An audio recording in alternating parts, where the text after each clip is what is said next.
నమస్కారం BTV news కి స్వాగతం. ఈనాటి ముఖ్యాంశాలు. ఉమ్మడి ఆంధ్రప్రదేశ్ కి తొలిసారి ముఖ్యమంత్రిగా ప్రమాణ స్వీకారం చేసి నేటికి 30 ఏళ్లు పూర్తయిన సందర్భంగా సీఎం చంద్రబాబుకి పలువురు శుభాకాంక్షలు తెలిపిన వైనం. చంద్రబాబుకి తెలుగు రాష్ట్రాల నుంచే కాక దేశవ్యాప్తంగా సోషల్ మీడియా ద్వారా అభినందనలు తెలుపుతున్న పలువురు అభిమానులు.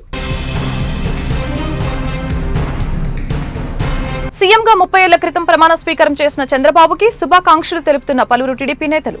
టీడీపీ కేంద్ర కార్యాలయంలో మిన్నంటిన సంబరాలు. కేక్ కట్ చేసి చంద్రబాబుకు శుభాకాంక్షలు తెలిపిన టీడీపీ నేతలు.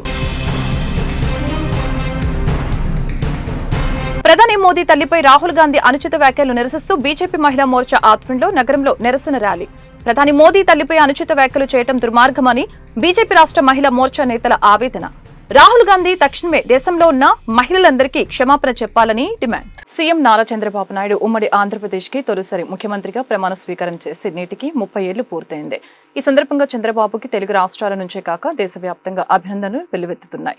చంద్రబాబు నాయుడికి సోషల్ మీడియా మాధ్యమం ద్వారా పలువురు శుభాభినందనలు తెలియజేశారు. ఉమ్మడి ఆంధ్రప్రదేశ్ కి తొలిసారి ముఖ్యమంత్రిగా ప్రమాణ స్వీకారం చేసి నేటికి 30 ఏళ్లు పూర్తయిన సందర్భంగా చంద్రబాబుకి తెలుగు రాష్ట్రాల నుంచే కాక దేశవ్యాప్తంగా అభినందనలు వెల్లువెత్తుతున్నాయి. ఆంధ్రప్రదేశ్ ఆశయాలను తిరిగి జ్ఞప్తికి తెచ్చుకొని రాష్ట్ర అభివృద్ధిని వేగవంతం చేసిన యుగం చంద్రబాబుతో ప్రారంభమైందని ఏపీ మంత్రి నారా లోకేష్ తెలిపారు.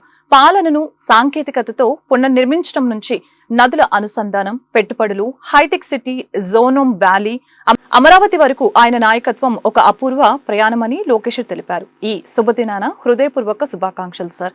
ఇంట్లో నాన్న, పనిలో బాస్ అని పిలిచే అదృష్టం నాకు కలిగింది అంటూ లోకేష్ తన ఎక్స్ ఖాతాలో తండ్రికి శుభాకాంక్షలు తెలియజేశారు. అలాగనే 1995 సెప్టెంబర్ 1న చంద్రబాబు ఉమ్మడి రాష్ట్ర ముఖ్యమంత్రిగా మొదటిసారి బాధ్యతలు స్వీకరించారు.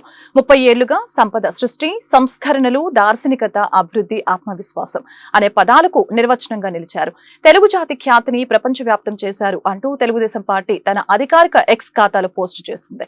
ఇంకా ఎందరో చంద్రబాబు నాయుడికి సోషల్ మీడియా మాధ్యమం ద్వారా శుభాభినందనలు తెలుపుతున్నారు. ఉమ్మడి ఆంధ్రప్రదేశ్ లోను విభజిత ఆంధ్రప్రదేశ్ లో ముఖ్యమంత్రిగా సంక్షేమం, అభివృద్ధి ధ్యేయంగా పాలన సాగిస్తున్న నాయకుడు సీఎం చంద్రబాబు అని ఎంపీ కేశినేని శివనాథ్ కీర్తించారు. ఆనాడు చంద్రబాబు తీసుకువచ్చిన కంప్యూటర్ విప్లవం దేశ ఆర్థిక రంగంలో కీలక పాత్ర పోషిస్తుందని చెప్పారు. ఈ 30 ఏళ్లలో ముఖ్యమంత్రిగా చంద్రబాబు నాయుడు తీసుకువచ్చిన ఎన్నో సంస్కరణలు దేశంలో పలు రాష్ట్రాలు అమలు చేస్తున్నాయని ఎంపీ వెల్లడించారు. చంద్రబాబు ముఖ్యమంత్రిగా ప్రమాణ స్వీకారం చేసి నేటికి 30 ఏళ్లైన సందర్భంగా టీడీపీ కేంద్ర కార్యాలయంలో సంబరాలు మిన్నంటాయి. ఈ కార్యక్రమానికి ముఖ్య అతిథులుగా విచ్చేసిన తెలుగుదేశం పార్టీ నేతలు, KDCC bank chairman Nettem Raghuram, మాజీ మంత్రి దేవినేని ఉమామేశ్వరరావు, పోలిట్ బ్యూరో సభ్యులు వర్ల రామయ్యతో కలిసి MP Kesineni Sivanath cake cut చేశారు. రాష్ట్ర ప్రజల తరపున, తెలుగుదేశం పార్టీ నాయకులు, కార్యకర్తల తరపున ముఖ్యమంత్రి చంద్రబాబు నాయుడికి ఎంపీ శుభాకాంక్షలు తెలిపారు. దేశంలోని తొలిసారిగా నదుల అనుసంధానం చేసిన నాయకుడు ముఖ్యమంత్రి చంద్రబాబు నాయుడు అని ప్రశంసించారు. ఈ కార్యక్రమంలో మాజీ ఎమ్మెల్యే భూమా బ్రహ్మానందరెడ్డి, రాష్ట్ర స్థాయి కార్పొరేషన్ చైర్మన్లు నాకుల్ మీరా, నీలాయపాలెం విజయ్ కుమార్, బుచ్చి రామ్ ప్రసాద్, పేరేపి ఈశ్వర్, గొట్టుముక్కల రఘురాం రాజు, డూండి రాకేష్ తదితరులు పాల్గొన్నారు.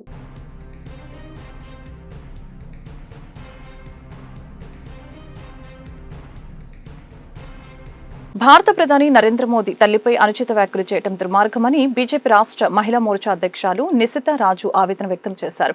రాహుల్ గాంధీ తక్షణమే దేశంలో ఉన్న మహిళలందరికీ క్షమాపణ చెప్పాలని డిమాండ్ చేశారు. ప్రధాని నరేంద్ర మోదీ తల్లిపై రాహుల్ గాంధీ అనుచిత వ్యాఖ్యలు నిరసిస్తూ బీజేపీ మహిళా మోర్చా ఆధ్వర్యంలో విజయ టాకీస్ నుంచి అప్సరా టాకీస్ వరకు ర్యాలీ నిర్వహించడం జరిగింది.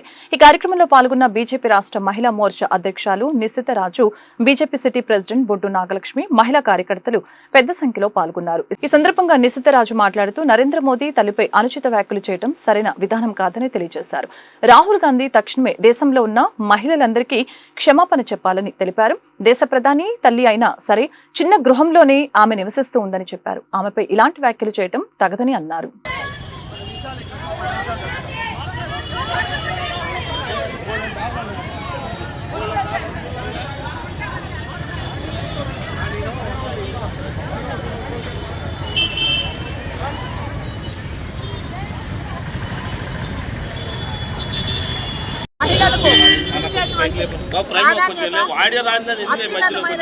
మనందరికీ కూడా తెలిసిందే. ఈ రోజు మనం ఇక్కడ దేశవ్యాప్తంగా కూడా ఈ యొక్క ధర్నాను నిర్వహించుకుంటున్నాము. కాంగ్రెస్ పార్టీ అదేవిధంగా రాహుల్ గాంధీ సమక్షంలో ఒక మహిళని ప్రధానమంత్రి మాజీ అయినటువంటి వారి తల్లి గారిని అనుచిత వ్యాఖ్యలు చేసినటువంటి సందర్భంలో ఈ భారతీయ జనతా పార్టీ దేశమంతా కూడా ఖండిస్తూ ఉన్నది. వారు మాకు బహిరంగంగా క్షమాపణ చెప్పాలని కూడా ఈ సందర్భంగా కోరుకుంటున్నాను. అంటే ప్రపంచ దేశాలు కొనియాడి ఆయనకి తలొక్కుతున్నారు. మరి అటువంటి నరేంద్ర మోడీ గారి తల్లిని అవమానించే కరంగా వాళ్ళు బీహార్ లో ఎలక్షన్ క్యాంపెయిన్ లో ఏదైతే మహమ్మద్ రిజ్వీ అన్నవాడు నోరు సమాలించుకోలేదు, వాడిని అరెస్ట్ చేసిన వాడిని పార్టీ నుంచి బర్తరఫ్ చేయాలని కాంగ్రెస్ సంస్కృతి ఏంటి? భారతదేశంలో మహిళలను గౌరవించాలి. మీకు మహిళల నుంచి గౌరవించడం చేత కాకపోతే మీరు తాళాలు వేసుకోండి. కాంగ్రెస్ పార్టీ మొత్తం కార్యకర్తలు సమగ్రంగా చూసుకోలేని వాళ్ళు ఎందుకు మీకు ఈ పార్టీలు? మీ పార్టీకి గుడాలు వేసుకొని తిరగండి, అంతేగాని మహిళల్ని నరేంద్ర మోడీ గారిని తల్లిని తిట్టే ప్రతి ఒక్క మాతృమూర్తి తల్లిని తిట్టినట్టే. కాబట్టి ఈ రోజు ఈ రాష్ట్రంలో మరి మన నరేంద్ర మోడీ గారు ఆదేశాల మేరకు ఈ రోజు అడ్డూరి శ్రీరామ్ గారు అలాగే పివిఎన్ మాధవ్ గారు ఆదేశాల మేరకు ఈ రోజు మహిళా మోర్చా ఈ రోజు ఇక్కడ కార్యకర్తలు చేపడుతుంది. అలాగే ప్రతి వచ్చిన కార్యకర్త కూడా తన తల్లిని తిట్టినట్టే ఈ రోజు ఇక్కడికి వచ్చారు. కాబట్టి మహమ్మద్ రిజ్వీని కఠినంగా శిక్షించాలి. కాంగ్రెస్ సంస్కృతి సంస్కారం నేర్చుకోకపోతే మీకు పుట్టగతులు ఇప్పటికే లేవు, శాశ్వతంగా భూస్థాపితం చేసేస్తామని. ఖబర్దార్ Rahul Gandhi, down down Rahul Gandhi, down. CPS విధానాన్ని రద్దు చేయాలని ఏపీ సిపిఎస్ ఎంప్లాయీస్ అసోసియేషన్ చేస్తున్న ఉద్యమానికి బీసీవై పార్టీ నుంచి పూర్తి మద్దతు ఉంటుందని ఆ పార్టీ అధ్యక్షులు రామచంద్ర యాదవ్ స్పష్టం చేశారు. సిపిఎస్ విధానంపై పార్టీలు అధికారంలో ఉన్నప్పుడు ఒక విధంగా, అధికారం లేనప్పుడు మరొక విధంగా వ్యవహరిస్తున్నాయని ఆరోపించారు. లెనిన్ సెంటర్లో ఏపీ సిపిఎస్ ఎంప్లాయీస్ అసోసియేషన్ ఆధ్వర్యంలో సిపిఎస్ విధానం రద్దు చేయాలంటూ సోమవారం ఆందోళన కార్యక్రమం జరిగింది. ఈ కార్యక్రమానికి బీసీవై పార్టీ బోడే రామచంద్ర యాదవ్ సంఘీభావం తెలుపుతూ కార్యక్రమంలో పాల్గొన్నారు. ఈ సందర్భంగా రామచంద్ర యాదవ్ మాట్లాడారు. గత 20 సంవత్సరాలుగా సిపిఎస్ విధానాన్ని రద్దు చేయాలని కోరుతూ ఉద్యోగులు పోరాటాలు చేస్తున్నారని చెప్పారు. వారి పోరాటాలకు బీసీవై పార్టీ పూర్తి మద్దతు ఉంటుందని చెప్పారు. పార్టీలు సిపిఎస్ విధానంపై ద్వంద్వ వైఖరి అవలంబిస్తున్నాయని చెప్పారు. అధికారంలో ఉన్నప్పుడు ఒకలా, అధికారం లేనప్పుడు మరొకలా వ్యవహరిస్తున్నారని అన్నారు. తమ పార్టీ అధికారంలోకి వస్తే వెంటనే సిపిఎస్ విధానాన్ని రద్దు చేస్తామని చెప్పారు. సిపిఎస్ విధానంపై ముఖ్యమంత్రి చంద్రబాబు నాయుడు దృష్టి సారించి సిపిఎస్ ను రద్దు చేయాలని, లేకుంటే రానున్న రోజుల్లో ఉద్యోగస్తులతో కలిసి పెద్ద ఎత్తున ఆందోళన చేస్తామని అన్నారు.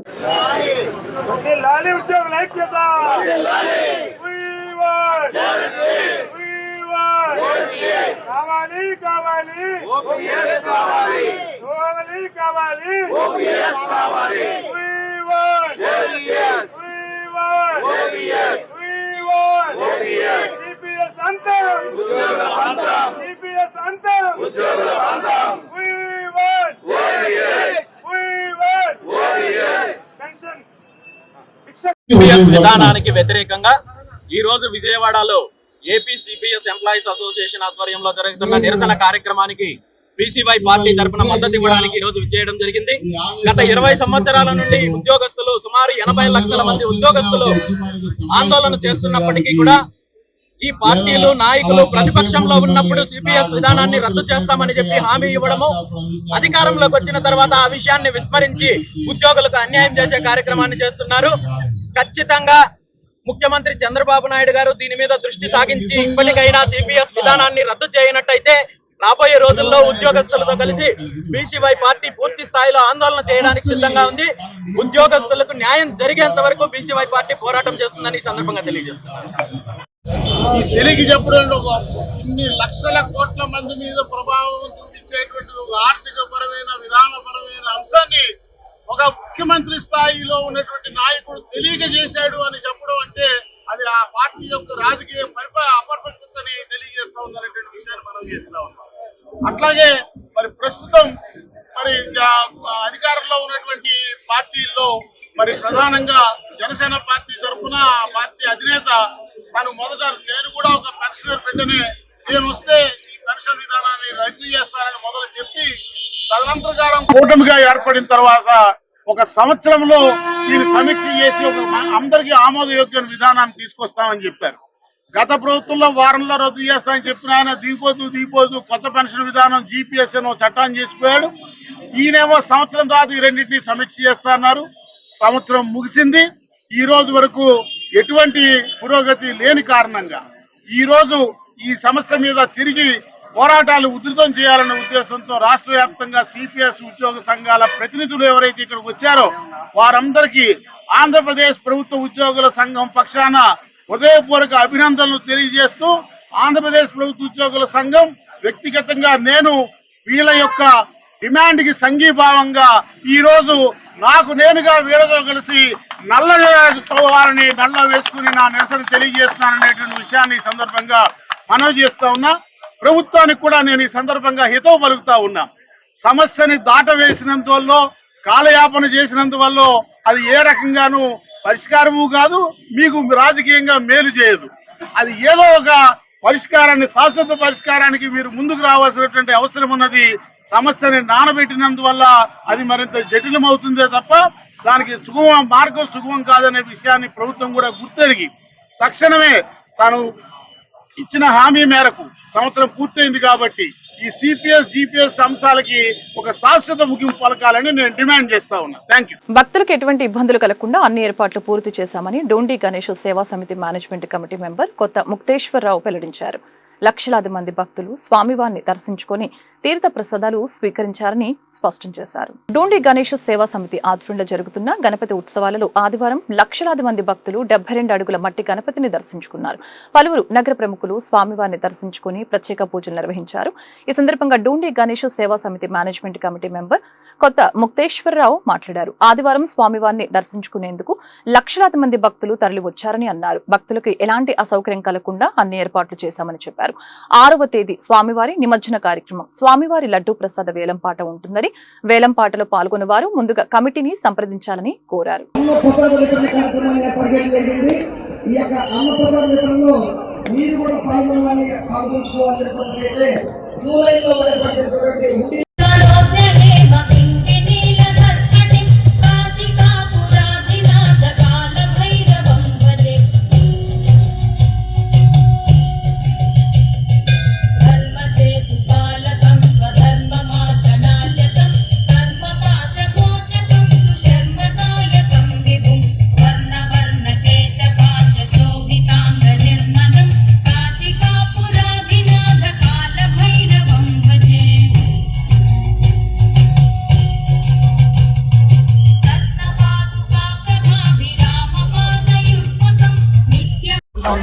అలాగే పొద్దున్నే ప్రతిరోజు ఏ విధంగా అయితే మనం ఇక్కడ హోమాలు నిర్వహించుకుంటామో ఆ హోమాల్లో భాగంగా ఈ రోజు ప్రత్యంగిరి మాత హోమాన్ని మనం ఇక్కడ చేసుకోవడం జరిగింది. సాయంత్రం పూట ఈ రోజు ఇట్లా ప్రతిరోజు ఇక్కడ పూజలు జరుగుతాయి. ఇప్పుడే గణపతి పూజ కూడా కంప్లీట్ అయిపోయింది. ఈ సందర్భంగా భక్తులందరికీ ఏం చెప్తున్నా అంటే ఎంత మంది భక్తులు ఇచ్చేసినా ఇక్కడ ఎటువంటి ఇబ్బందులు లేవు. దాదాపు ఎన్ని లక్షల మంది వచ్చినా సరే మనం దాని దగ్గర ఏర్పాట్లు చేస్తున్నాం. సాక్షాత్ మన గవర్నమెంట్ మన రాష్ట్ర ముఖ్యమంత్రి చంద్రబాబు నాయుడు గారు కూడా మన గ్రౌండ్కి రావడం జరిగింది. ఇక్కడ పిల్లలకి, మహిళలకి, వృద్ధులకి అందరికీ ఎవరికి ఏ ప్రాబ్లమ్స్ లేకుండా మనం ఎన్ని ఏర్పాట్లు చేసుకుని ప్రసాదం. అలాగే ఈ యొక్క స్వామివారి నిమజ్జనం 6వ తారీఖు జరుగుతుంది. మొత్తం 11 రోజులు ఈ కార్యక్రమం చేసుకుంటున్నాం. మనం 6వ తారీఖు ఏదైతే నిమజ్జనం ఉందో ఇదే ప్రాంగణంలో స్వామివారికి ముందుగా ఏర్పాటు చేసినటువంటి పైప్ లైన్ల ద్వారా ముందుగా వాటర్ పంపింగ్ చేసి తర్వాత పైన సాయంతో మన స్వామివారి నిమజ్జనం చేసుకుంటాం. ఆ రోజు అన్నప్రసాద వితరణ ఇక్కడ జరుగుతుంది. అలాగే లడ్డు వేలం కూడా అదే రోజు జరుగుతుంది. సాయంత్రం 5 గంటలకి ఎవరైనా వేలంలో పాల్గొనాలి అనుకున్నట్టయితే ముందుగా మా కమిటీ వారిని సంప్రదించినట్టయితే లడ్డు వేలం కూడా మీరు పార్టిసిపేట్ చేయొచ్చు. ఎంకేఆర్ జ్యువెలర్స్ ఆధ్వర్యంలో జరుగుతున్న శ్రీ సిద్ధి విఘ్నేశ్వర స్వామి నవరాత్రి ఉత్సవాలు అత్యంత వైభవంగా జరుగుతున్నాయని ఉత్సవాల ప్రధాన అర్చకులు పురోహితరత్న ఉమా సాయినాథ్ శర్మ వెల్లడించారు. సోమవారం అత్యంత వైభవంగా పార్థివ లింగేశ్వర స్వామికి వైభవపేతంగా అభిషేక అర్చనలు నిర్వహిస్తున్నట్లు తెలిపారు. చివరి రోజు నిమజ్జనం కార్యక్రమం అత్యంత వైభవపేతంగా జరుగుతుందని చెప్పారు. Kedari Prasad friend circle, Lambodara friend circle సంయుక్త ఆధ్వర్యంలో జోజీనగర్ కరెంట్ ఆఫీస్ రోడ్ లో నిర్వహిస్తున్న శ్రీ సిద్ధి విఘ్నేశ్వర స్వామి నవరాత్రి ఉత్సవాలు అత్యంత వైభవంగా జరుగుతున్నాయి. ఆదివారం స్వామివారిని పెద్ద సంఖ్యలో భక్తులు దర్శించుకుని తీర్థ ప్రసాదాలు స్వీకరించారు. ఈ సందర్భంగా ఉత్సవాల ప్రధాన అర్చకులు పురోహితరత్న ఉమా సాయినాథ్ శర్మ మాట్లాడుతూ ఉత్సవాలలో భాగంగా సోమవారం స్వామివారికి 108 సుగంధ ద్రవ్యములతో 108 పుష్పాలతో 108 నైవేద్యాలతో అత్యంత వైభవంగా అభిషేకాలు అర్చనలు ఉంటాయని చెప్పారు. భక్తులు స్వామివారిని దర్శించుకుని కృపా కటాక్షములు పొందాలని కోరారు. చివరి రోజు నిమజ్జన కార్యక్రమం అత్యంత వైభవపేతంగా జరుగుతుందని చెప్పారు.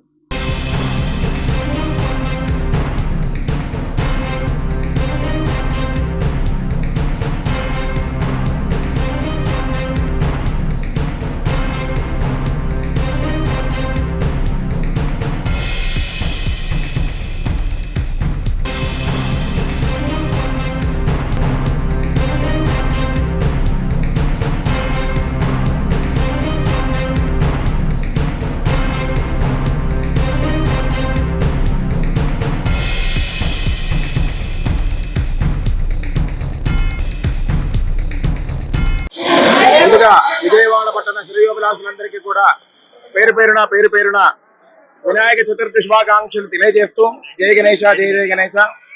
ఎంకేఆర్ జ్యువెలరీ వారి ఆధ్వర్యంలో జరుగుతున్నటువంటి సిద్ధి విఘ్నేశ్వర స్వామి వారికి నవరాత్రి ఈ రోజు 5వ రోజు సాయంకాల వేళ సప్తహారతి కార్యక్రమంతో పూజా కార్యక్రమాలను కూడా సమాప్తి చేస్తున్నాం. రేపు ఉదయం మూడు అడుగుల శివలింగాకారం పార్థివేశ్వర స్వామి వారికి 108 రకాల సుగంధ ద్రవ్యములతో 108 రకముల పుష్పములతో 108 రకాల నైవేద్యాలతో స్వామివారికి విశేషమైనటువంటి పూజా కార్యక్రమం జరుగుతుంది. అలాగే మంగళవారం లక్ష తమలపాకులతో ఆంజనేయ స్వామి వారికి విశేషమైనటువంటి పూజ. బుధవారం రోజున స్వామివారి కళ్యాణ మహోత్సవం తిరుకళ్యాణ మహోత్సవం. శుక్రవారం రోజున స్వామివారి మహాచండీ హోమ కార్యక్రమం. శనివారం రోజున ఉదయం 9:41 స్వామివారి ఊరేగింపు మహోత్సవ కార్యక్రమం ఉద్వాసన జరుగుతుంది. సాయంత్రం 6 గంటలకు ఊరేగింపు మహోత్సవం ప్రారంభమవుతుంది. 7 గంటలకల్లా స్వామివారి మహానివేదనగా వచ్చినటువంటి 51 కిలో లడ్డూలు వేలంపాట వేయడం జరుగుతుంది. వేలంపాట వేసిన తర్వాత 8 గంటల నుంచి గజకర్ణ, గోకర్ణ, చక్కు, టమార మంగళ వాయిద్యాలతో విశేషమైనటువంటి బొంబాయి నుంచి వచ్చినటువంటి డోళ్లతో, నాగసాధువులతో, అఘోరాలతో ఊరేగింపు మహోత్సవ కార్యక్రమం కాబట్టి ఇలాంటి కార్యక్రమాలలో విజయవాడ పట్టణ శ్రేయోభిలాషులందరూ కూడా పాల్గొని స్వామివారి అనుగ్రహాన్ని పాత్రలు కాకుండా మనం చేస్తున్నాం. జయ గణేశ జయ జయ గణేశ. వినాయక చవితికి 2 నెలల ముందు నుంచి విద్యార్థులందరం కలిసి వినాయక చవితి ఉత్సవాలు నిర్వహించాలని అనుకుని ఉత్సవాలను నిర్వహించామని నిర్వాహకులు వి సైనేత్ వెల్లడించారు. ఇక ముందు కూడా ఉత్సవాలని అత్యంత ఘనంగా నిర్వహించేందుకు కృషి చేస్తామని స్పష్టం చేశారు. 1 టౌన్ గాంధీ బొమ్మ సెంటర్ ఆబోతుల వారి వీధిలో ఇంటర్, బీటెక్ విద్యార్థులు వరసిద్ధి వినాయక సేవా సమితిగా ఏర్పడి గణేష్ ఉత్సవాలను నిర్వహించారు. ఉత్సవాలలో 5వ రోజు నిమజ్జన కార్యక్రమాన్ని నిర్వహించారు. 5 రోజుల పాటు విద్యార్థులు భక్తి శ్రద్ధలతో స్వామివారిని పూజించి విద్యాబుద్ధులు కలగాలని వేడుకున్నారు.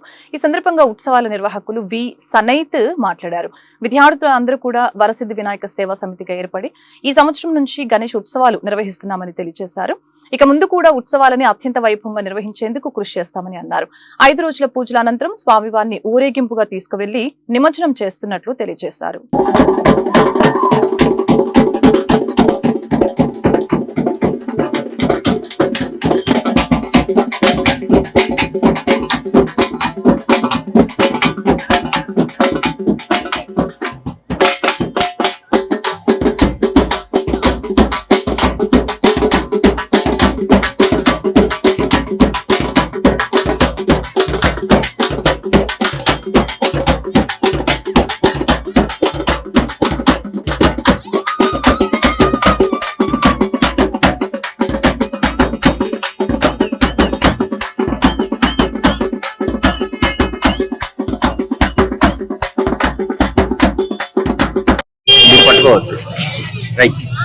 శ్రీ వరసిద్ధి వినాయక సేవా సమితి మేమందరం కలిసి ఈ సంవత్సరం బాగా ఈ గణపతిని నిలబెట్టుకుని మంచిగా ఘనంగా చేసాం. వచ్చే సంవత్సరం ఇంకా ఘనంగా చేయాలని దేవుడిని కోరుకుంటూ ఆశిస్తాం. 5 సంవత్సరాలు చేసాం, 5 రోజులు చేసాం, చాలా అంటే చాలా ఘనంగా చేసాం. ఇప్పుడు నిమజ్జనం చేస్తాం. ఇంకా మేము బీటెక్, ఇంటర్ స్టూడెంట్స్ మేము అందరం కలిసి అనుకుని 2 నెలల ముందు నుంచి అందరూ అనుకుని చేసి అన్ని ఇప్పుడు ఇలా ఘనంగా చేసుకున్నాం. మాకు చాలా హ్యాపీగా ఉంది అలా చేస్తాం. కులమతాలకు అతీతంగా తమ అపార్ట్మెంట్ లో ప్రతి పండుగను ఎంతో సంతోషంగా వైభవంగా జరుపుకుంటామని విజయవాడలోని GEV Radha Madhava apartment welfare association ప్రతినిధులు తెలియజేశారు. రాబోయే రోజుల్లో కూడా ఇదే రీతిలో ప్రతి పండుగను సాంప్రదాయంగా జరుపుతామని చెప్పారు. కలిసిమెలిసి అన్ని పండుగలకు నిలయంగా నిలిచి ఒకే కుటుంబంగా జీవిస్తూ ఎంతో మందికి ఆదర్శంగా నిలుస్తున్నామని తెలియజేశారు. విజయవాడ పిన్నమనేని పాలిక్లినిక్ రోడ్లో గల జీఈవి రాధామాధవ అపార్ట్మెంట్ పరిసరాలు ఉత్సాహభరితంగా మారాయి. వినాయక చవితి నవరాత్రుల్ని పురస్కరించుకొని Lalitha jewellery, GVK Radhamadhava apartment association ఆధ్వర్యంలో గణేష్ నిమజ్జన కార్యక్రమాన్ని ఘనంగా నిర్వహించారు. ఈ ఉత్సవాలు అంగరంగ వైభవంగా సాగాయి. తొలుత అపార్ట్మెంట్ ప్రాంగణంలో మట్టి వినాయకుడికి ప్రత్యేక పూజలు నిర్వహించారు.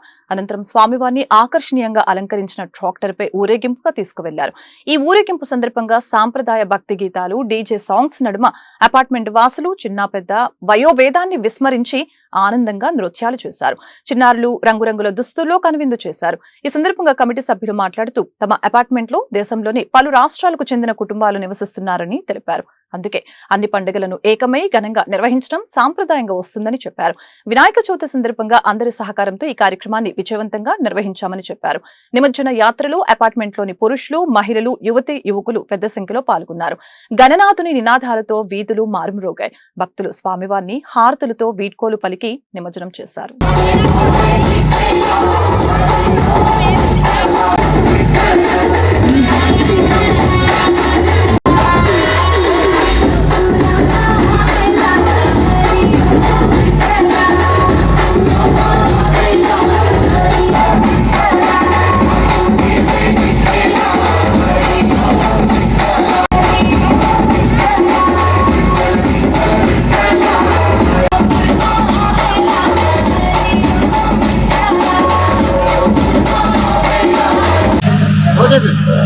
Good evening sir. Ganpati Bappa Morya. ना पेरु Morya. I am Dr. Kirti Rao sir. We are from the committee of GEV Radha Madhav Flat Owners Association and we are so happy today. Inta happy ga, inta bonding to we could celebrate this year's Ganesh Chaturthi, Vinayak Chaturthi ni inta devotion and fun to celebrate cheskunnam. As you all know, GEV Radha Madhav is a very cosmopolitan community. All sorts of cultural backgrounds and different parts of India nunchi andram oka close knit family laga enno years nunchi untunnam and we could celebrate this festival with so much fun this year. All oka 5 days we could celebrate and a lot of devotional programs, spiritual programs, pujas morning and evening and lot of cultural programs in the evening, singing ani, mythology gurinchi questions, quiz, lucky dips ani, antakshari ani, lot of oka ee roju chala grand ga laddu auction conduct chesaru and manchi festive lunch, traditional lunch chesam and ee roju chala mandi andaru nimajjananiki inta active ga dance and song to inta happy ga inta active ga participate chestunaru. I thank all the members of this GEV Radha Madhav family and I would also extend my heartful thanks and appreciation for all the members who have donated with such forthcoming attitude and so active ga inta forthcoming ga donate chesaru, inta huge donations so we could celebrate very well this year. I thank all the donors from this community. Lot of appreciation and thanks from my side and we would like to celebrate like this every year. Thanks a lot to everyone and thanks a lot to my friends from the press community to cover this event. Thanks a lot sir. Ganapati Bappa Morya. నా పేరు పుష్టిరిపుత్రరావు అండి. జీవి రాధా మాధవ్లో గత 6 సంవత్సరాల నుంచి ఉంటున్నాను. జీవి రాధా మాధవ్ ఒక గొప్పతనం ఏంటంటే మీరు ఒకసారి చూస్తే ఉత్తర, దక్షిణ, తూర్పు, పశ్చిమ భారతదేశానికి సంబంధించినటువంటి ప్రతి కులానికి, ప్రతి మతానికి, ప్రతి ప్రాంతానికి చెందిన వాళ్ళందరూ కూడా జీవి రాధా మాధవ్లో ఒకే కమ్యూనిటీగా ఉంటున్నారు. దానికి తగ్గట్టుగానే మొన్న జైన్ సోదరులది ఏదైతే పరీక్ష పర్వం జరిగిందో ఆ వెంటనే తిరిగి వినాయక చతుర్థి మొదలు కావటం, ఈ ప్రతి పండగకి కూడా ఒక జైన్ సోదరులని కాదు, హిందువులని కాదు, ప్రతి ఒక్కళ్ళు కూడా ఈ జీవి రాధా మాధవ్లో ఒక కుటుంబంలాగా కలిసి ఈ పండుగలని జరుపుకోవడం అనేది ఈ విజయవాడకే ఆదర్శం అని మేము చెప్పొచ్చు. ఎందుకంటే మీరు చూడండి, ఒకసారి వెనక్కి తిరిగి చూడండి, మహిళలు కానీ, చిన్నారులు కానీ, పెద్దలు కానీ, వయస్సుతో సంబంధం లేకుండా ప్రతి ఒక్కళ్ళు కూడా ఎంత ఉత్సాహంగా ఈ నిమజ్జన కార్యక్రమానికి తరలి వచ్చారు, ఎంత ఆనందోత్సవాలు జరుపుకుంటున్నారో మీరందరూ గమనించవచ్చు.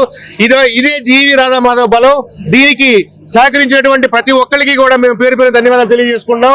అలాగే ఈ జీవి రాధా మాధవ్ కమ్యూనిటీ ఉన్నటువంటి ప్రతి రెసిడెంట్ కూడా ఇది నా పండగ, ఇది నా ఉత్సవం అన్నట్టుగా ప్రతి పండగని, ప్రతి ఉత్సవాన్ని కూడా ఇదే స్ఫూర్తితో జరుగుతుందని మేము తెలియజేసుకుంటున్నాం.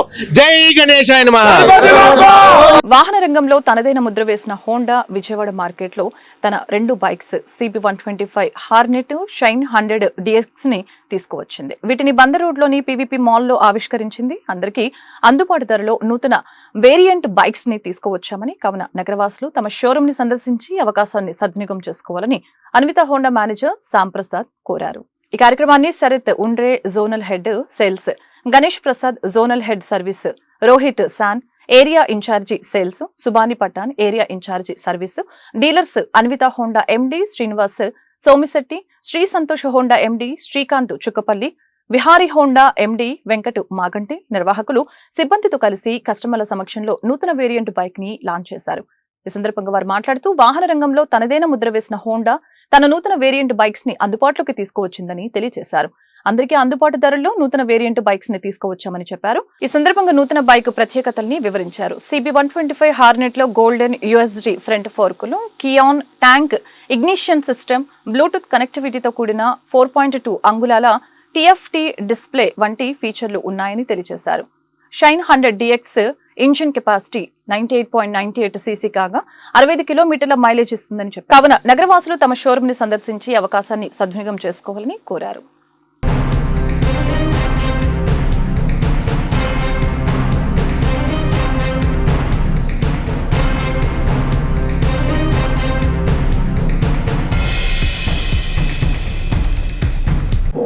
నమస్తే అండి, నా పేరు శ్యామ్ ప్రసాద్, జనరల్ మేనేజర్ అడుగుతా ఉండా.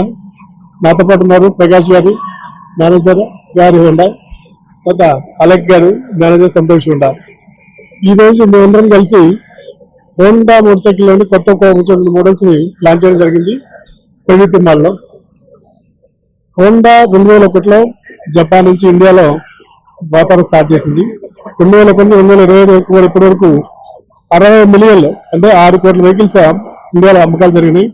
దీంట్లో షైన్ 125 అనేది most famous brand. Honda brand అని షైన్ అనేది అత్యంత ప్రజాదరణ పొందే మోడల్. ఈ మోడల్ 125 మోడల్లో కొంచెం ఎక్స్పెన్సివ్ ఉంటుంది, కంఫర్ట్స్ బాగుంటాయి. దానికి అందుబాటు ధరలు ఇంకా తగ్గించాలి, ఇంకా తక్కువ ధరలు అమ్మాలనే ఉద్దేశంతో 2023లో Shine 100cc standard model launch చేయడం జరిగింది. అది తక్కువ, ఇవాళ ఏ మోటార్ సైకిల్ వేసుకోవడం ₹1,00,000 తక్కువ ఏ మోడల్ కూడా లేదు. అటువంటి పరిస్థితుల్లో 75,000 80,000 లోపే ప్రోడక్ట్ లాంచ్ చేయడం జరిగింది షైన్ 100. ప్రతి వాళ్ళు కూడా మా మధ్యతరగతి పీపుల్కి కానీ చిన్న చిన్న వ్యాపారం చేసే అందరికీ అందుబాటులో ప్రయత్నిస్తుంది. షైన్ వచ్చి షైన్ 125 అత్యంత నమ్మకం, 1 కోటి వెహికల్స్ పైన ఇండియాలో కూడా నమ్మకం జరిగింది. అందుకనే అందరూ ఆ షైన్ బ్రాండ్తోనే 100cc లాంచ్ చేయడం జరిగింది. మళ్ళీ 2 సంవత్సరాల తర్వాత జూలై 2025లో డీలక్స్ మోడల్ ఇంకా కొన్ని మెరుగులు దిద్ది డిజిటల్ మీటరు, తర్వాత రేస్ సస్పెన్షన్, అడ్జస్ట్మెంట్ షాక్ అబ్జార్బర్స్తో కొంచెం మెరుగైనటువంటి చిన్న మెరుగులు దిద్ది షైన్ డీలక్స్ మోడల్. తర్వాత పెట్రోల్ ట్యాంక్ కెపాసిటీ కూడా 9 లీటర్స్ 10 లీటర్స్ పెడుతుంది. ఇట్లా చిన్న మోడల్స్ అప్గ్రేడ్ చేసి ఇవాళ లాంచ్ చేయడం జరిగింది.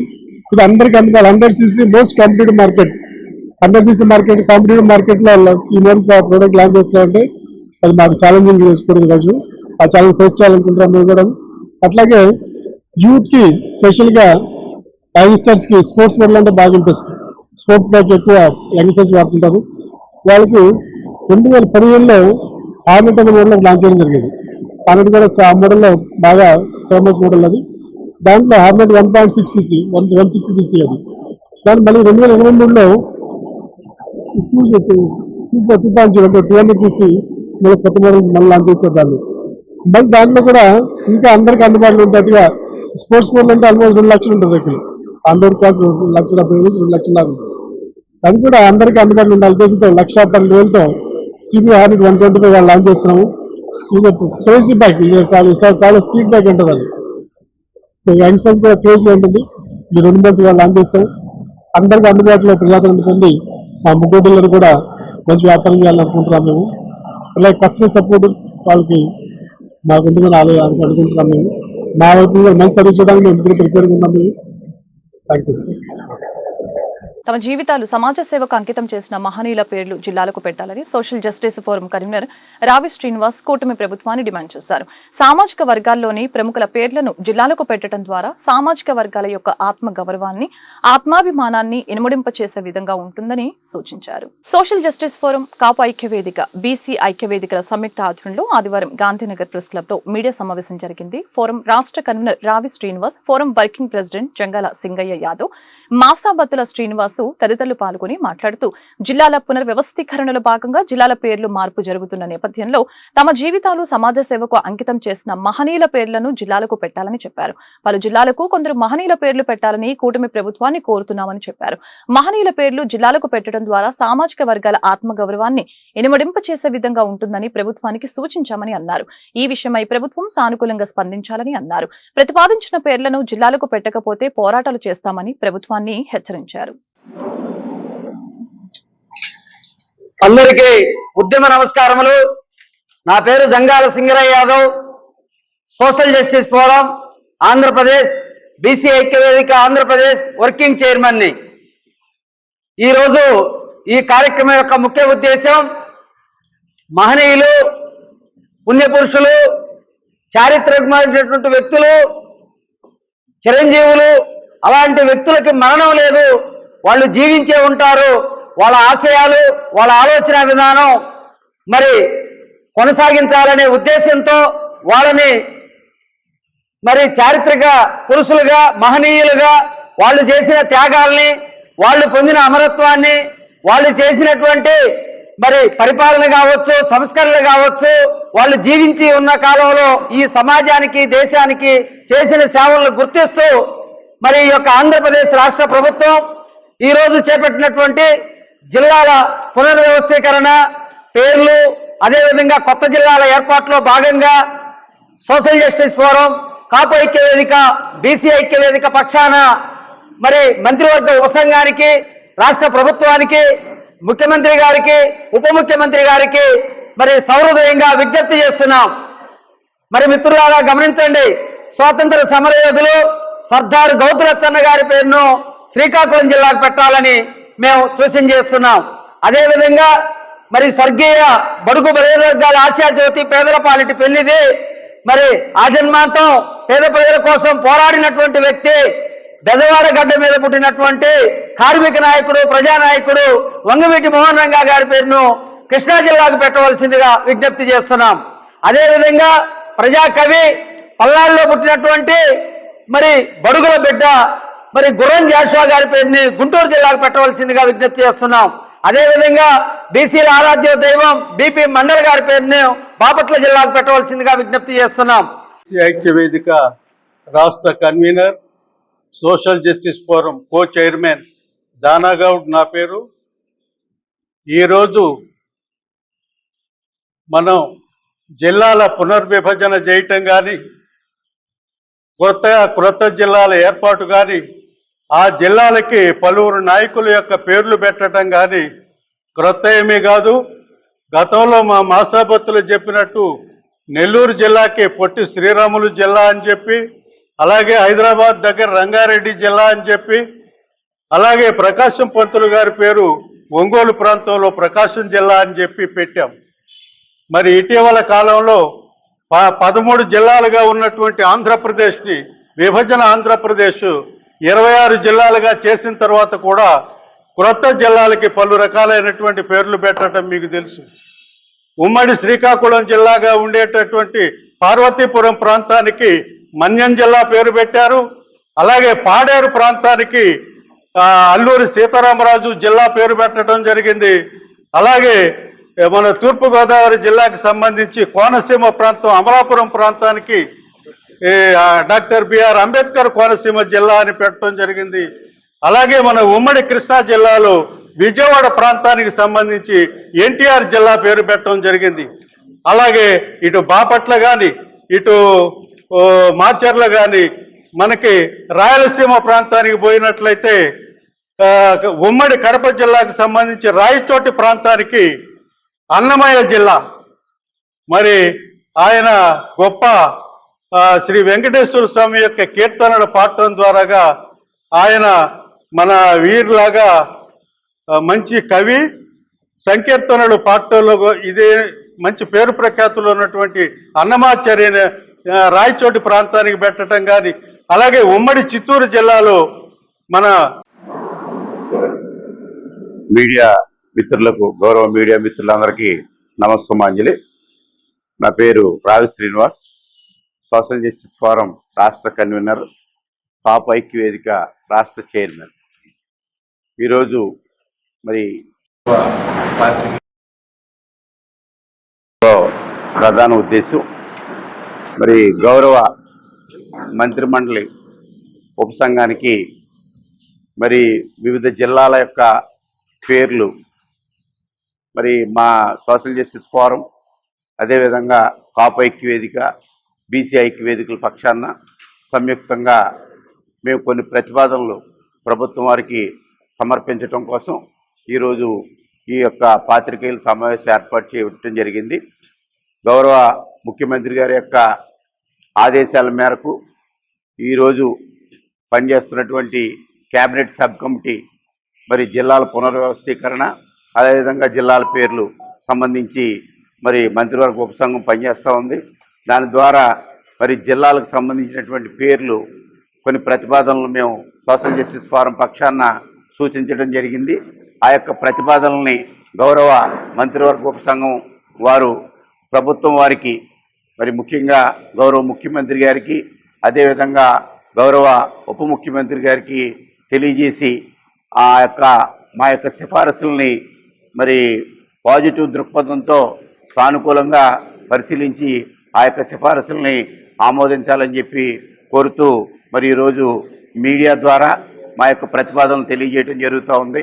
మరి శ్రీకాకుళం జిల్లాకి సర్దార్ గౌతు లచ్చన్న శ్రీకాకుళం జిల్లా అని చెప్పి నామకరణం చేయాలని, అదేవిధంగా కృష్ణా జిల్లాకి మరి స్వర్గీయ వంగవీటి మోహన్ రంగా గారి పేరు పెట్టాలని చెప్పి, అదేవిధంగా మరి గుంటూరు జిల్లాకి మరి ప్రజాకవి గుర్రం జాషువా గారి పేరు పెట్టాలని చెప్పి, అదేవిధంగా బాపట్ల జిల్లాకి మరి బీసీల ఆరాధ్య దైవమైనటువంటి మరి మండల సిఫారసులు అమలు చేయడానికి మూలకారకుడైనటువంటి బీపీ మండల్ గారి పేరు సూచించడం జరిగింది. శ్రీనివాస్, రాష్ట్ర కాపు జేఏసీ వర్కింగ్ చైర్మన్, అలాగే సోషల్ జస్టిస్లో వర్కింగ్ చైర్మన్గా పనిచేస్తున్నాం. ఈరోజు చాలా సీనియర్స్ మరి బీసీ సంఘాల మీద నుంచి పోరాడుతూ ఎన్నో ఉద్యమాలు నడిపినటువంటి వాళ్ళందరూ ఇక ఈ వేదిక మీద ఉన్నారు. ఈ తెలుగు రాష్ట్రాల్లో మరి చాలామంది వ్యక్తుల పేర్ల మీద ఈ రాష్ట్రాల్లో జిల్లాలు ఏర్పడ్డాయి. ఉదాహరణకి హైదరాబాద్లో రంగారెడ్డి జిల్లా, అలాగే చాలా నారాయణఖేడ్ కానీ కొన్ని పేర్లు, వ్యక్తిగత పేర్లు కూడా ఈ రెండు రాష్ట్రాల్లో ఉన్నాయి. అలాగే మన రాష్ట్రంలో కడప ఉంది, పొట్టు శ్రీరాములు ఉంది, నెల్లూరు జిల్లా, పొట్టు శ్రీరాములు నెల్లూరు జిల్లా ఉంది. అలాగే ఇప్పుడు ఈ జిల్లాలు పేర్లు పెడుతున్నారు కాబట్టి ఈ జిల్లాల పేర్లు మా పెద్దలు చెప్పినట్లుగా పేర్లు పెట్టాలని, ప్రజల మనోభావాల్ని గౌరవించాలని ఈ ఉప కమిటీకి, సబ్ కమిటీకి, రాష్ట్ర ముఖ్యమంత్రి వర్యులకు, ఉప ముఖ్యమంత్రి వర్యులకు మేము సగర్వంగా, నిర్భయంగా మీ ద్వారా వారికి తెలియజేస్తున్నాం. రాజకీయ జోక్యాన్ని తగ్గించి విద్య, పరిపాలన, ఆర్థిక స్వయం పాలన ద్వారా విశ్వవిద్యాలయాలలో స్వయం ప్రతిపత్తిని బలోపేతం చేయాలని high court judge Mallepally Raghu retired IAS Vijay Kumar ప్రభుత్వాన్ని డిమాండ్ చేశారు.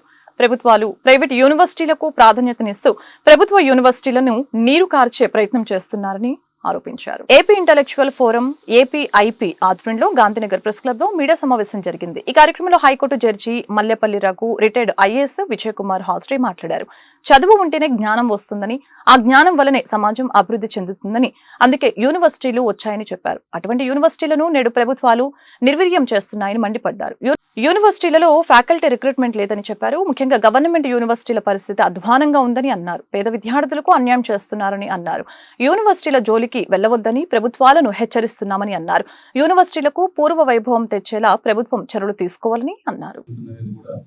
ప్రజలు గమనించాలి, చూడాలి. పొలిటికల్ స్వగాలి ప్రీతి ప్రభుత్వం, కూటమి ప్రభుత్వం పూర్తిగా విఫలమైంది, అచ్చం ఫెయిల్యూర్ అయిపోయింది, నేరస్తులకు కొమ్ము కాసింది. అందువల్లే ఆ ప్రీతి వాళ్ళ తల్లిదండ్రులు అడగనటువంటి నాయకుడు లేడు, తొక్కనటువంటి గుమ్మం లేదు. 2018లో హైదరాబాద్ లో ఉన్నటువంటి జనసేన కార్యాలయానికి వెళ్లి ఆ ఫైల్ మొత్తం ఆ ప్రీతి యొక్క అమ్మగారు ఇవ్వడం జరిగింది. ఇస్తే వారు అధికారంలో వాళ్ళే ఉన్నారు కాబట్టి, అధికారంలో పార్ట్నర్స్ కాబట్టి ఆ ఫైల్ తీసుకుని సైలెంట్ గా ఉండిపోయారు తప్ప ఆ రోజు అధికారంలో ఉన్నటువంటి తెలుగుదేశాన్ని, ముఖ్యమంత్రిగా ఉన్న చంద్రబాబు నాయుడు గారిని ఈ పవన్ కళ్యాణ్ గారు ప్రశ్నించలేదు. కనీసం ఒక బిడ్డ అంటే 14 సంవత్సరాల ఆడబిడ్డకు నాశనం అయిపోతే ఎలా ఊరుకుంటామని ఊగి ఊగి మాట్లాడినటువంటి పవన్ కళ్యాణ్ గారు అధికారంలో ఉన్నటువంటి చంద్రబాబు నాయుడు గారిని అడగలేదు, ఇన్వెస్టిగేషన్ చేయించలేదు, నేరస్తులకు శిక్ష పడే విధంగా చేయలేదు. అలాగే అట్రాసిటీ యాక్ట్ ప్రకారం రావాల్సిన బెనిఫిట్స్ కూడా ఆ ప్రభుత్వం ఇవ్వలేదు. ఇవ్వకపోగా ఒక ఫిమేల్ అడిషనల్ ఎస్పీ ర్యాంక్ ఉన్నటువంటి వారితో ఒక ఇన్వెస్టిగేషన్ చేయించారు. ఇన్వెస్టిగేషన్ చేసి ఏం చేశారంటే 2018లోనే ఒక ఇన్కంక్లూజివ్ ఛార్జ్ షీట్ ఫైల్ చేశారు. ఫైల్ చేసేసి ఫోరెన్సిక్ రిపోర్ట్స్ ఒకవైపు డిఎన్ఏలు టాలీ కాలేదని, స్పర్మ్ రిమినెంట్స్ లీవ్ అని, ఇంకో ఫోరెన్సిక్ రిపోర్ట్ లో ఆటాప్సీ రిపోర్ట్స్ లో స్పర్మ్స్ దాని యొక్క రెమినెంట్స్ ఉన్నాయని ఇలా కాంట్రడిక్టరీ రిపోర్ట్స్ ఇవ్వడం జరిగింది. ఈ జనసేన ఇప్పుడు ఉప ముఖ్యమంత్రిగా ఉన్నటువంటి పవన్ కళ్యాణ్ గారు ఆ డిఎన్ఏలు మ్యాచ్ అవ్వట్లేదు, లేకపోతే అది తెలియలేదంట అని ఎవరో చెప్పారని చెప్తారు. అసలు ఆ విధంగా ఎవరు చెప్తారు? వాళ్ళతో ఇప్పుడు సిబిఐ కానీ లేకపోతే ఎస్ఐటి కానీ వీళ్ళిద్దరు పక్క ఇళ్ళు కాదు కదా, ఇలాగంట అలాగంట అని కబుర్లు చెప్పుకోవడానికి. అక్కడ జరిగింది ఏమిటంటే 5 మెన్ కమిటీని వేశారు. ఆర్డీఓని, పోలీసు వాళ్ళని, మెడికల్ వాళ్ళని, సోషల్ వెల్ఫేర్ ఆఫీసర్ అందరినీ కలిసి ఒక కమిటీ వేస్తే ఆ కమిటీ ఏం చెప్పింది అంటే ఆ స్కూల్లో పనిచేస్తున్నటువంటి మగవాళ్ళ అందరి డిఎన్ఏలు తీసుకుని ఆ పాపకు సంబంధించిన స్పర్మటోజోవాస్ ఏవైతే ఉన్నాయో వాటి డిఎన్ఏతో ఏదైతే మ్యాచ్ అవుతుందో చూడండి అని ఆ కమిటీ చెప్పింది. కానీ అప్పుడున్న తెలుగుదేశం కూటమి ప్రభుత్వం అలాంటివి చేయలేదు, డిఎన్ఏలు సేకరించలేదు, వాళ్ళకి ఎవరితో మ్యాచ్ అవుతుందో చూడలేదు, పైగా ఎక్యూజ్డ్ తో మ్యాచ్ కాలేదని చెప్తున్నారు. అసలు ఎక్యూజ్డ్ డిఎన్ఏ తీసారా లేదా, ఆ డిఎన్ఏతో ఇది మ్యాచ్ చేశారా లేదా అన్నదానికి కూడా ఎక్కడ కూడా కన్క్లూజివ్ ఎవిడెన్స్ లేదు. మరొక విషయం ఏమిటంటే అసలు డిఎన్ఏలు సేకరించడం అనేది ఈ ఇన్వెస్టిగేషన్ టీమ్స్ డైరెక్ట్ గా చేయలేదు, కోర్టుకు వెళ్ళి కోర్టుని అడిగి చేసినారు. ఎవరైనా ఇన్వెస్టిగేషన్ చేయమన్నప్పుడు ఏమేమి కావాలన్న. వార్తలు ముగించే ముందు ముఖ్యాంశాలు మరొకసారి. ఉమ్మడి ఆంధ్రప్రదేశ్ కి తొలిసారి ముఖ్యమంత్రిగా ప్రమాణ స్వీకారం చేసి నేటికి 30 ఏళ్లు పూర్తయిన సందర్భంగా సీఎం చంద్రబాబుకి పలువురు శుభాకాంక్షలు తెలిపిన వైనం. చంద్రబాబుకి తెలుగు రాష్ట్రాల నుంచే కాక దేశవ్యాప్తంగా సోషల్ మీడియా ద్వారా అభినందనలు తెలుపుతున్న పలువురు అభిమానులు. సీఎంగా 30 ఏళ్ల క్రితం ప్రమాణ స్వీకారం చేసిన చంద్రబాబుకి శుభాకాంక్షలు తెలుపుతున్న పలువురు టీడీపీ నేతలు. టీడీపీ కేంద్ర కార్యాలయంలో మిన్నంటిన సంబరాలు. కేక్ కట్ చేసి చంద్రబాబుకు శుభాకాంక్షలు తెలిపిన టీడీపీ నేతలు. ప్రధాని మోదీ తల్లిపై రాహుల్ గాంధీ అనుచిత వ్యాఖ్యలు నిరసిస్తూ బీజేపీ మహిళా మోర్చా ఆధ్వర్యంలో నగరంలో నిరసన ర్యాలీ. ప్రధాని మోదీ తల్లిపై అనుచిత వ్యాఖ్యలు చేయడం దుర్మార్గమని బీజేపీ రాష్ట్ర మహిళా మోర్చా నేతల ఆవేదన. రాహుల్ గాంధీ తక్షణమే దేశంలో ఉన్న మహిళలందరికీ క్షమాపణ చెప్పాలని డిమాండ్. ఈ వార్తలు ఇంతటితో సమాప్తం. మరొక బులెటిన్లో మళ్ళీ కలుద్దాం. నమస్కారం.